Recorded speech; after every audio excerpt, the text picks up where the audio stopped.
आज मैं आप सबको एक विशेष प्रकार के प्रश्न का उत्तर देना बताऊंगा। प्रत्येक वर्ष एक महत्वपूर्ण प्रश्न बोर्ड में और जहाँ भी जो भी परीक्षाएं आप दे रहे हैं उन सभी परीक्षाओं में एक बहुत ही महत्वपूर्ण प्रश्न पूछा जाता है। वह यह है कि किसी भी कहानी की समीक्षा। तो आज हम लोग समीक्षात्मक प्रश्न यानी किसी भी कहानी की समीक्षा को करने से पहले हमें किन बातों पर ध्यान रखना चाहिए और वो कौन कौन सी बातें हैं, कैसे हमें इस प्रश्न को करना है। तो आज हम लोग इसको बहुत अच्छी तरह से इस वीडियो में जानेंगे और एक कहानी की समीक्षा करके भी मैं आप सबको बताऊंगा। आप लोग बहुत ध्यानपूर्वक सुनते रहें। किसी भी कहानी की समीक्षा के लिए उत्तर इसी प्रकार लिखे जाएंगे, उत्तर इसी प्रकार बनेंगे, ये मैं आप सबको पहले ही बता देना चाहता हूँ। तो चलिए आज हम लोग नशा कहानी की समीक्षा को ध्यान में रखेंगे और इसको हम लोग पूरा करेंगे। मैं आप सबको बता देना चाहता हूँ कि किसी भी कहानी की समीक्षा करने से पहले समीक्षा का क्या मतलब है। समीक्षा का मतलब है कि कहानी के कुछ गुण हैं, कहानी के कुछ तत्व हैं जिन पर प्रत्येक कहानी को खरी उतरनी चाहिए। जब तक उन तत्वों के आधार पर कहानी खरी नहीं उतरेगी, वो कहानी के पूर्ण गुण को अपने अंदर समाहित नहीं कर पाएगी। तो चलिए उन विषय पर जरा चर्चा करते हैं और वो क्या क्या विषय बिंदु हैं। तो किसी भी कहानी की समीक्षा आप तभी कर पाएंगे जब आप उस कहानी के कुछ मुख्य गुणों को ध्यान में रखेंगे। और वो क्या क्या है। सबसे पहला बिंदु है, सबसे पहला पॉइंट है शीर्षक। किसी भी कहानी का शीर्षक अत्यंत छोटा, प्रभावशाली और आकर्षक होना चाहिए। अगर किसी कहानी का शीर्षक छोटा, प्रभावशाली और आकर्षक है तो पाठक उस कहानी के प्रति अपने आकर्षण को रोक नहीं पाएगा और वो कहानी को पढ़ेगा। ये कहानी का प्रथम गुण है। दूसरा, कथावस्तु या कथानक। कथावस्तु क्या है? कहानी, कोई भी कहानी हो, वह एक कथावस्तु पर आधारित होती है और वह क्या है ये बहुत महत्वपूर्ण बात होती है। तो उस कहानी का पूरा विषय वस्तु को ही कथावस्तु कहते हैं और वो क्या है ये उस कहानी का महत्व, और वो एक बहुत ही अच्छा होना चाहिए जिससे कि कहानी के उद्देश्य को पूर्ण करने में मदद मिले। हमेशा कहानियों में एक सीख हमें मिलती है। कहानी का एक उद्देश्य होता है, एक सामाजिक परिप्रेक्ष्य में एक उद्देश्य होता है और उन सबको हम अगर ध्यान में रखेंगे तो प्रत्येक कहानी अपनी कथावस्तु को, जिस प्रत्येक कहानी में एक अच्छी कथावस्तु होनी आवश्यक है। तीसरा बिंदु क्या है? पहला हो गया शीर्षक, दूसरा हो गया कथावस्तु, तीसरा बिंदु है कथानक या कथोपकथन या संवाद। कथोपकथन या संवाद, कहानी में जो पात्र मौजूद हैं उनके मुख से जो बातें बोली जाती हैं वो उनके अनुकूल होनी चाहिए। अगर इस बात को समझने का प्रयास करें तो हम कैसे समझ पाएंगे? इस बात को समझने से पहले हमें ये ध्यान देना होगा, जैसे मान लीजिए कि आज के दिन में अगर हम एक कहानी लिख रहे हैं और अगर हम ये कहें कि एक छात्र धोती कुर्ता पहनकर और झोले का बस्ता, बैग लेकर, कपड़े का बैग लेकर, थैला, सब्जी लाने वाला, लेकर अगर विद्यालय जा रहा है तो कहानी थोड़ी सी अटपटी महसूस होगी। क्यों? आज के समय में ऐसी बात आपको नहीं दिखाई पड़ती है।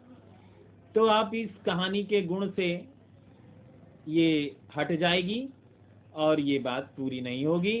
अतः आपको ध्यान रखना होगा कि संवाद पात्रों के, कहानी के पात्रों के अनुकूल होना चाहिए और वो समय के साथ होना चाहिए। तो मैंने क्या क्या बताया? शीर्षक, कथावस्तु,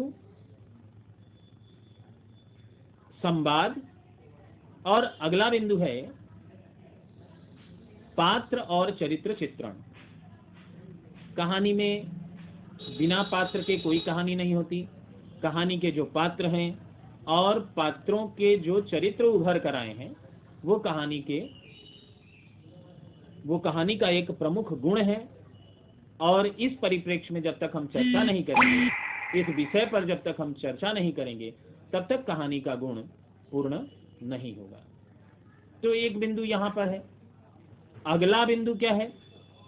पॉइंट नंबर 5, शीर्षक 1 नंबर, कथावस्तु 2 नंबर,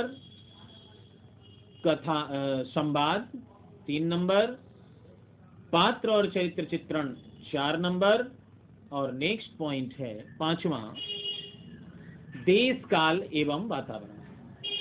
कोई भी कहानी चाहे वो जब भी लिखी गई हो, आज से 100 वर्ष पहले, चाहे वो आज लिखी गई हो, वो उस समय के अनुसार होनी चाहिए।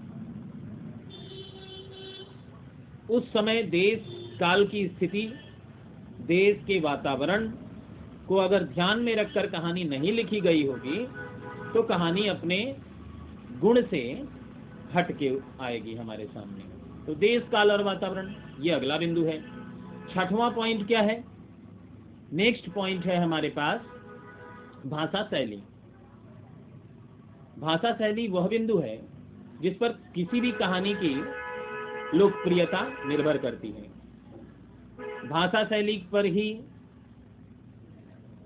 आप देख पाएंगे कि हमारे कथा सम्राट मुंशी प्रेमचंद जी की प्रत्येक कहानी को इतनी लोकप्रियता मिलने का यह एक मुख्य बिंदु है कि वो जो कुछ भी लिखते हैं उनकी भाषा अत्यंत सरल, सहज और अच्छी तरह से समझ में आने वाली होती है। और यही उनकी कहानियों की लोकप्रियता का कारण भी अधिक है।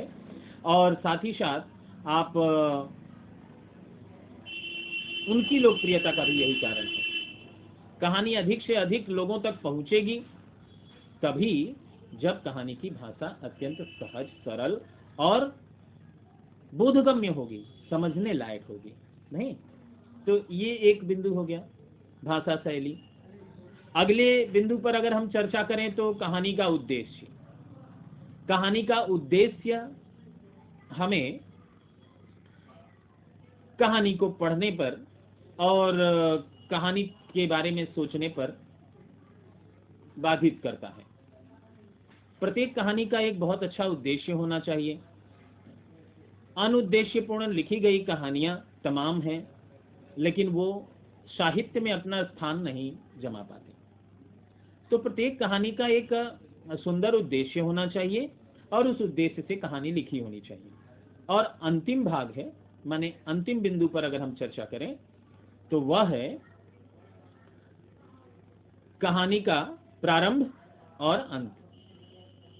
लेखक किस प्रकार से कहानी की शुरुआत करता है, वह कितना कौतूहलपूर्ण है, ये बात भी कहानी के एक अच्छे गुण को गिनाती है। तो मेरे छात्रों, मेरे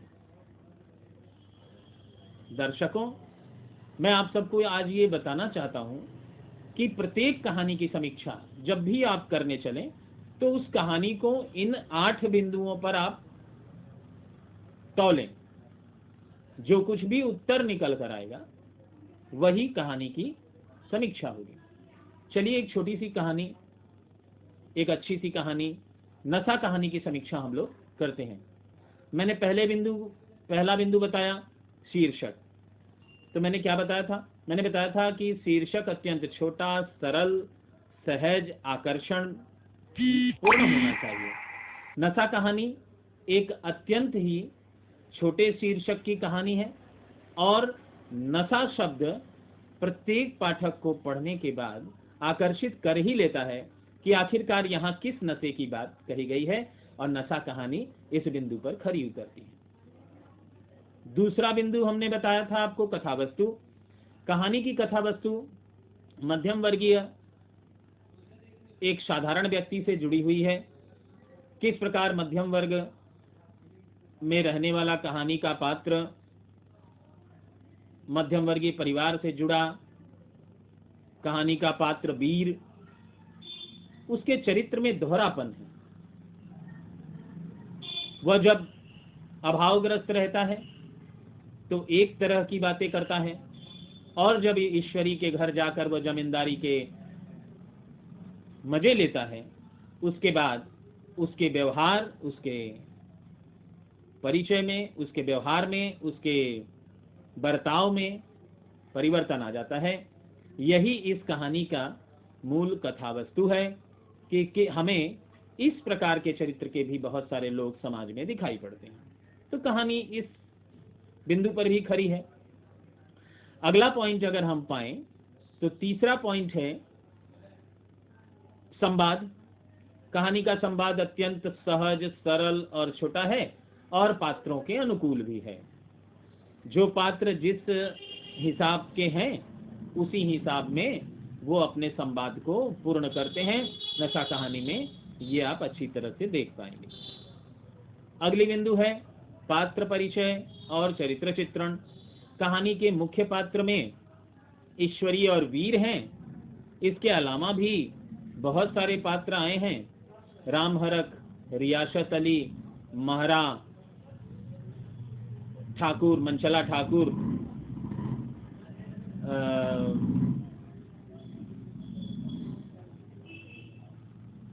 इत्यादि पात्र यहाँ उपस्थित हैं। एक भी महिला पात्र इस कहानी में नहीं है, और जो कोई भी पात्र यहाँ हैं उनके संवाद, उनके व्यवहार, उनके बर्ताव से उनका चरित्र भलीभांति उजागर होता है। जो जिस श्रेणी का पात्र है, जो जितना पढ़ा लिखा है, जो जितना अनपढ़ है, उसकी भाषा से उसका संवाद भी उसी के अनुसार है। 4 पॉइंट हो गया। अब हम लोग 5वें बिंदु पर चलें। 5वां बिंदु है देश, काल और वातावरण। जैसा कि आप समझ ही रहे हैं कि यह 1936 के पहले लिखी हुई कहानी है, और उस समय के अनुसार जो कुछ भी था, सामंती युग,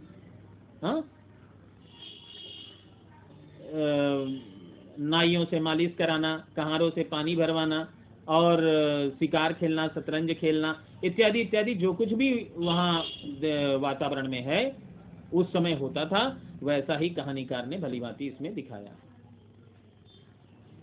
अगला बिंदु कहानी की भाषा शैली।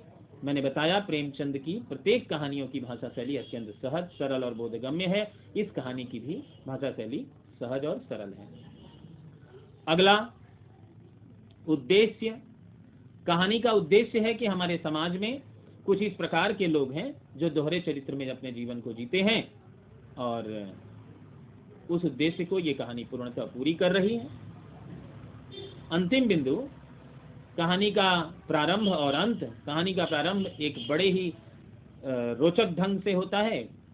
प्रयाग के एक हॉस्टल से शुरू होती है, और कहानी का अंत भी कलकत्ता आ रही एक ट्रेन के अंदर कहानी के उद्देश्य को पूरा करते हुए वीर द्वारा कलकत्ता के एक यात्री को थप्पड़ मारे जाने के बाद अंत होता है। वह भी अत्यंत कौतूहलपूर्ण है। तो आप इस प्रकार नशा कहानी की समीक्षा से अवगत होते हैं, और आप अब अगर कहानी को अगर इन बिंदुओं पर अच्छी तरह से परख कर देखेंगे तो आपको इस प्रश्न का उत्तर भी मिल चुका होगा। धन्यवाद।